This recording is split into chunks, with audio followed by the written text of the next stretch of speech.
फिल्मों में जब हम कोर्ट रूम ड्रामा देखते हैं ना, तो वहाँ एक अलग ही माहौल होता है। हाँ बिल्कुल, एकदम नाटकीय।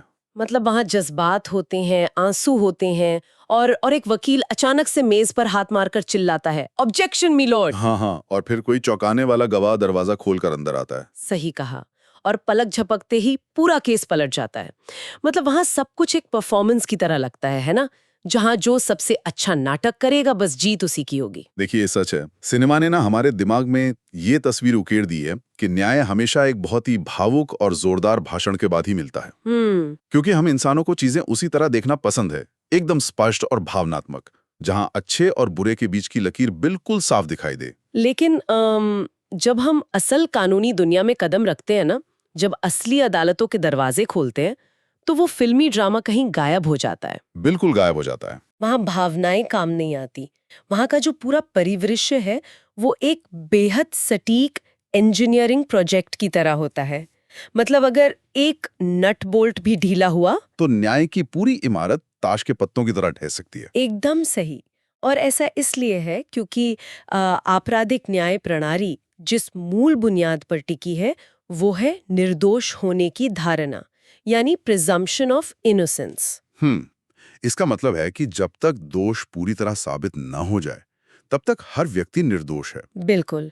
ये एक ऐसा एक क्षेत्र है जहां आपको अपने जज्बातों को कोर्ट रूम के दरवाजे के बाहर छोड़ना पड़ता है, और हर एक शब्द, हर एक दस्तावेज को माइक्रोस्कोप के नीचे रखकर तौला जाता है। तो आज हम इसी विषय की गहराइयों में उतर रहे हैं।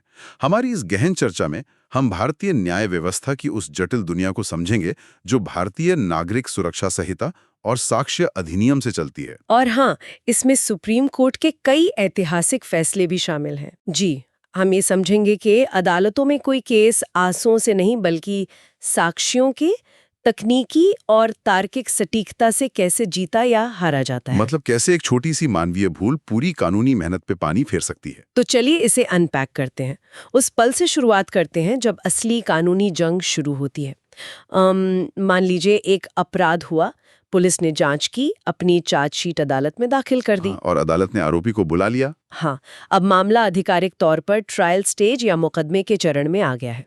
इस चरण में सबसे पहला मौका अभियोजन पक्ष यानी वादी को मिलता है। बिल्कुल, उन्हें कटघरे में आकर अपनी कहानी सुनानी होती है, जिसे हम कानूनी भाषा में मुख्य गवाही या एग्जामिनेशन इन चीफ कहते हैं। और यहीं से वादी मामले का मुख्य कथावाचक या मेन स्टोरी टेलर बन जाता है ना? एकदम सही कहा। इस पूरी प्रक्रिया को अगर हम एक फिल्म के सेट की तरह देखें ना, तो बाकी जितने भी गवाह हैं या पुलिस की जो पूरी जांच है, या फोरेंसिक लैब की रिपोर्ट वगैरह। हाँ वो सब सिर्फ सपोर्टिंग कास्ट हैं। मुख्य किरदार वो पीड़ित या शिकायत करता है जो कटघरे में खड़ा होकर जज की आंखों में देखकर बता रहा है कि वास्तव में क्या हुआ था। हम्म। अगर हम इसे घर बनाने की प्रक्रिया से समझें, तो जो एफआईआर दर्ज होती है, वो केवल उस घर का एक नक्शा या ब्लूप्रिंट है। बहुत अच्छी तुलना है। नक्शा कागज पर कितना भी खूबसूरत क्यों ना लगे, आप उसमें रह तो नहीं सकते ना। असल इमारत तो वे सबूत और गवाहियां हैं जो अदालत के सामने ईंट दर ईंट रखी जाती हैं। बिल्कुल। अब मेरे मन में ये सवाल आता है कि अगर वो मुख्य स्टोरी टेलर ही अपनी गवाही देते वक्त डगमगा जाए, तो क्या पुलिस की जांच या वो सपोर्टिंग कास्ट उस गिरती हुई इमारत को संभाल सकते हैं? इसका सीधा सा जवाब है नहीं, बिल्कुल नहीं। अदालतें किसी की भावनाओं या पुलिस की दिन रात की गई कड़ी मेहनत पर नहीं चलती। अच्छा। हाँ, अदालतें ठोस कानूनी मापदंडों पर चलती हैं। देखिए, इसे एक छोटे से उदाहरण से समझते हैं। मान लीजिए मुख्यवादी कटघरे में खड़ा है और वो घटना के समय को लेकर एक बहुत ही मामूली सी चूक कर देता है। जैसे? जैसे वो कहता है कि मेरे साथ लूटपाट शाम 5 बजे हुई, जबकि पुलिस की रिपोर्ट कह रही है कि घटना रात 8 बजे की है। अरे बाप रे। बस इसी एक पल में बचाव पक्ष का वकील बाकी सभी गवाहों और रिपोर्टों की विश्वसनीयता पर एक बहुत बड़ा प्रश्न चिन्ह लगा देता है। सहायक साक्ष्य उस कमी को पूरा नहीं कर सकते। मतलब अगर कहानी का मुख्य धागा ही टूट गया, तो पीछे की सारी मेहनत बेमानी हो जाती है। अब चूंकि वादी को अपनी कहानी बिना किसी चूक के साबित करनी है, तो ये समझना भी जरूरी है कि वे अदालत में किस तरह के गवाह और सबूत ला सकते हैं। हाँ, साक्ष्यों को मुख्य रूप से 3 श्रेणियों में बांटा जाता है। प्रत्यक्षदर्शी यानी आई विटनेस। जिसने अपनी आंखों से ताला टूटते या घटना होते देखी। बिल्कुल। दूसरा है परिस्थितिजन्य गवाह, जिसने घटना के तुरंत बाद के हालात देखे, जैसे किसी को बैग लेके भागते हुए देखना। और तीसरा है दस्तावेजी साक्ष्य। ये जो तीसरा हिस्सा है ना, दस्तावेजी साक्ष्य, इसको लेके लोगों में बहुत भ्रम रहता है। हाँ, बहुत ज्यादा। मतलब अक्सर लोग सोचते हैं कि पुलिस ने खून से सना चाकू बरामद कर लिया और एक रिकवरी मेमो पे लिख दिया तो वो अपने आप में एक पक्का सबूत बन गया। और यही सबसे बड़ी कानूनी चूक होती है। कोई भी कागज अदालत में अपने आप नहीं बोलता, वो निर्जीव है। अदालत में सिर्फ उस कागज को मेज पर रख देना काफी नहीं है। जिस पुलिस अधिकारी ने वो चाकू जब्त किया था ना, उसे खुद कटघरे में आना होगा। बिल्कुल, उसे आकर उस दस्तावेज को अपनी गवाही से प्रमाणित करना होगा। बताना होगा कि मैंने इस आरोपी के सामने इस जगह से ये चीज बरामद की थी। मतलब कागज को जीवंत करने के लिए एक इंसान की आवाज की जरूरत होती है ताकि उससे जिरा की जा सके। एकदम सही। और यहीं से बात सबूतों की गुणवत्ता पर आती है।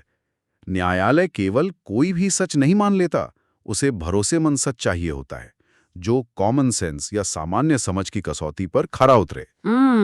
इसका कोई उदाहरण? देखिए, अगर कोई गवाह दावा करता है कि उसने रात के घुप अंधेरे में 50 मीटर की दूरी से हमलावर की आंखों का रंग पहचान लिया था, तो क्या ये तार्किक है? बिल्कुल नहीं। अगर वो जोर देकर ये बात कहे भी तो अदालत उस पर विश्वास नहीं करेगी, क्योंकि साक्ष्यों की मात्रा से ज्यादा उनकी गुणवत्ता मायने रखती है। लेकिन एक सेकंड, यहाँ मुझे थोड़ा ऐतराज है। बताइए। अगर किसी गवाह को सच में लगता है कि उसने वो देखा है, तो क्या अदालत की ये कॉमन सेंस की शर्त मानवीय धारणा के लिए कुछ ज्यादा ही कठोर नहीं है? ये एक अहम सवाल खड़ा करता है। मतलब आघात या सदमे की स्थिति में इंसान का दिमाग अजीब तरीके से काम करता है। वो कोई कंप्यूटर हार्ड ड्राइव तो है नहीं। ये सुनने में बहुत निर्मम लगता है, मैं मानता हूं।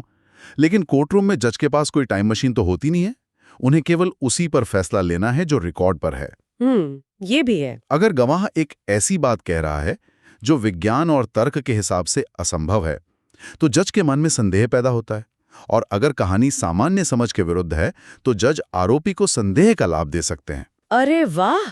और यही बात सच में बहुत दिलचस्प हो जाती है, क्योंकि यहीं से विरोधाभास या कॉन्ट्रडिक्शंस पैदा होते हैं। बिल्कुल। मान लीजिए एफआईआर लिखवाते समय पीड़ित ने कहा कि हाथ में लोहे की रॉड थी, लेकिन 1 साल बाद अदालत में वो कह देता है कि लकड़ी का डंडा था। ये वादी के लिए सबसे भयानक स्थिति है।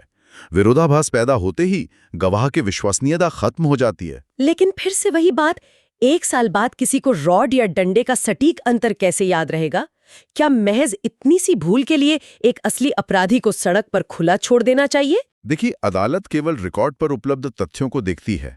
इंसानी भूलों के प्रति अदालत को कठोर होना पड़ता है, क्योंकि एक निर्दोष को सजा मिलने का जोखिम नहीं उठाया जा सकता। और मुख्य परीक्षण या एग्जामिनेशन इन चीफ तो केवल एक वार्म अप है।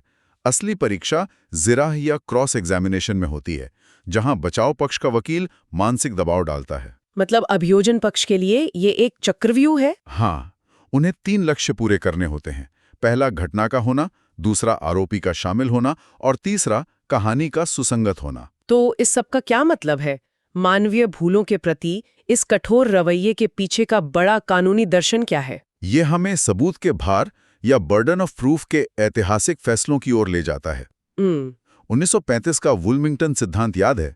इसे गोल्डन थ्रेड कहा जाता है। अपराध साबित करने का भार हमेशा वादी पर होता है। और भारतीय अदालतों में 1973 का कालीराम बनाम हिमाचल प्रदेश राज्य केस, जिसमें कहा गया था कि संदेह कितना भी मजबूत हो, वह सबूत नहीं है। एकदम सही। यदि 2 दृष्टिकोण संभव हैं, तो आरोपी के पक्ष वाला दृष्टिकोण अपनाया जाएगा। और आनंद रामचंद्र चौगुले केस या सी वीरभद्र राव केस, उनमें भी यही कहा गया कि वादी की कमजोरी को बचाव पक्ष की कमजोरी से नहीं भरा जा सकता। बचाव पक्ष की चुप्पी का मतलब अपराध स्वीकार करना नहीं है। तो अगर मैं इसे एक फुटबॉल मैच से समझूं? बताइए। मतलब अगर एक फुटबॉल मैच चल रहा है तो वादी को ही सारे गोल करने हैं। अगर आरोपी मैदान पर चुपचाप खड़ा भी रहे, कोई डिफेंस न खेले, हाँ, तब भी वादी अपने खराब निशानों के कारण मैच हार जाएगा। अगर हम इसे बड़े परिदृश्य से जोड़ें, तो आपकी फुटबॉल वाली उपमा बहुत सटीक है। वादी को अपने पैरों पर खड़ा होना होगा, यानी prosecution must stand on its own legs. वादी का केस खुद ही बनता या बिगड़ता है। शंभुनाथ मेहरा केस में भी यही था ना, कि साक्ष्य अधिनियम का सेक्शन 106 मूल भार को वादी से हटाता नहीं है। बिल्कुल। अच्छा, जब वादी पर इतना बड़ा बोझ है और कोई चश्मदीद गवाह मौजूद न हो, तो क्या होता है?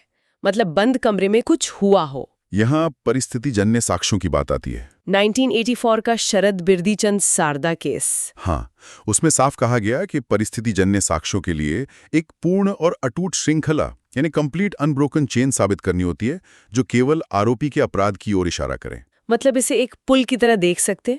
अगर एक छोर से दूसरे छोर तक जाने वाले पुल में सिर्फ एक कड़ी या एक ईंट गायब है, तो क्या होगा? तो क्या पूरा केस पानी में गिर जाता है? बिल्कुल गिर जाता है। शरद बिरदीचंद सारदा केस की 5 अनिवार्य शर्तें यही कहती हैं। हर कड़ी को उचित संदेह से परे या बियॉन्ड रीजनेबल डाउट साबित होना ही चाहिए। और अभी हाल ही के 2024 के अशोक कुमार बनाम हरियाणा राज्य फैसले में भी यही स्पष्ट किया गया है ना? हाँ, कि वादी को मकसद, अवसर और साक्ष्य तीनों साबित करने होंगे। और राजेश बनाम हरियाणा राज्य 2021 केस में कहा गया कि केवल लास्ट सीन एविडेंस सजा के लिए पर्याप्त नहीं है। बिल्कुल। अन्यथा आरोपी बरी हो जाएगा। तो इस पूरी चर्चा का सार ये है कि हमारी न्याय प्रणाली में वादी को हर चीज साबित करनी होती है, चाहे वो फोरेंसिक हो, रिकवरी हो या गवाह हो। और संदेह का लाभ हमेशा आरोपी को मिलता है, ताकि व्यवस्था किसी निर्दोष को सजा न दे दे। सही बात है। और मुझे लगता है कि ये सिर्फ कानून तक सीमित नहीं है।